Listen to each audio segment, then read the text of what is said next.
Today, I'm diving into a hot topic all about coffee. So, with coffee, some people absolutely swear by it, while others think its consumption might do more harm than good. And you've probably heard about caffeine and how it can impact cortisol levels, disrupt sleep, contribute to concerns with stress response, and how it might even impact digestive issues like IBS, which is known as irritable bowel syndrome. But today, I'm actually going to take a different focus. And that is how coffee might impact PCOS, which is polycystic ovarian syndrome. So I'm going to be breaking down some new research that got published in July of 2024. And this study explores whether coffee consumption could influence your risk of developing PCOS. Check it out. Welcome back to my channel. If you're new here, I'm Mariah, and I help women manage PCOS and insulin resistance. Through practical tips, education, and tools, I'm here to help support your journey. With over 8 years of university education, including a naturopathic medical degree from CCNM in Toronto, I've guided hundreds of women to improving their symptoms, regaining confidence, and to just feel better. Subscribe to my free newsletter by clicking the link in the description box below, or feel free to check out my website at metabolicmo.com.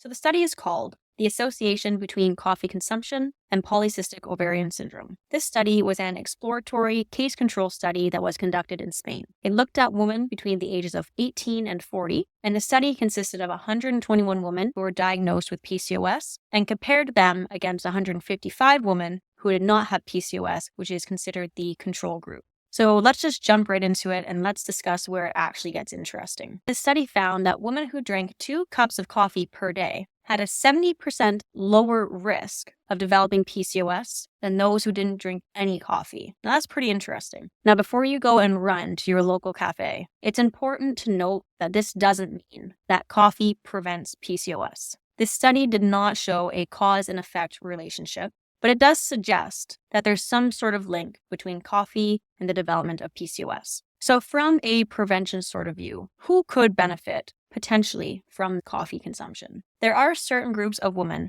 who are at a higher risk for developing PCOS. And this includes women who were born small for gestational age, women who experienced childhood obesity, women who hit puberty at a much earlier age, so earlier than the age of 13 years old. And of course, women who have a family history of PCOS in their family, whether that's their mothers, their sisters, grandparents. So if you are someone who fell into one or more of those categories, you might want to consider and weigh the pros and cons of incorporating coffee into your daily routine. But please keep in mind that coffee consumption is not beneficial for everyone. So who might not benefit from coffee consumption? Women who deal with a lot of anxiety, women who deal with poor sleep quality, and women who have digestive issues such as IBS, or women who often experience a lot of loose stools and diarrhea. Then too much caffeine can definitely make these symptoms worse. And we know that high caffeine intake, so caffeine that's over 400 milligrams, is linked to sleep disturbances, digestive upset. And another important thing to note, if you are currently trying to conceive, get pregnant, have a baby, then it's actually a good idea to limit your caffeine consumption to less than 200 milligrams per day. But it definitely depends on the roast, as medium roast and dark roast can differ in caffeine content. So why would coffee potentially decrease the risk of developing PCOS? Well, coffee, especially if drank not with added sugars and creams and other additives like that, it has a lot of polyphenols and antioxidants in it. And these particular components in coffee and other foods as well can help to lower insulin resistance and inflammation, which are 2 big factors when it comes to PCOS. But here's the thing, too much of a good thing can absolutely be a problem, and it's very important to be aware of the timing of coffee consumption and how you're actually consuming it. So I often recommend when I'm working with clients to keep their coffee consumption to 2 cups or less of coffee per day, to have your last coffee at the latest by 1 p.m., if not earlier,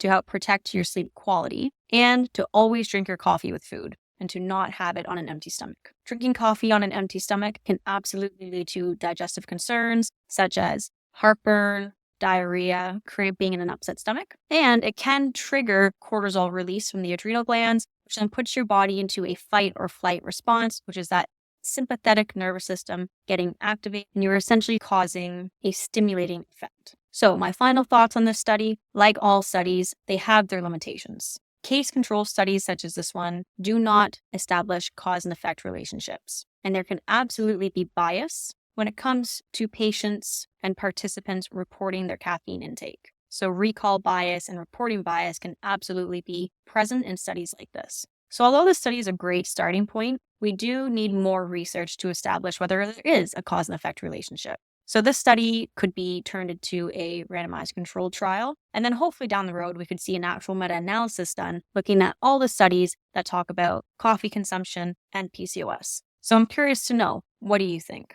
Do you drink coffee? And are you thinking about adding coffee into your daily routine? If you found this video helpful, please hit that subscribe button so I know to make more content like this for you. And please note, although coffee could be beneficial for PCOS, it's not going to replace working on the foundations, which is diet, lifestyle, and movement.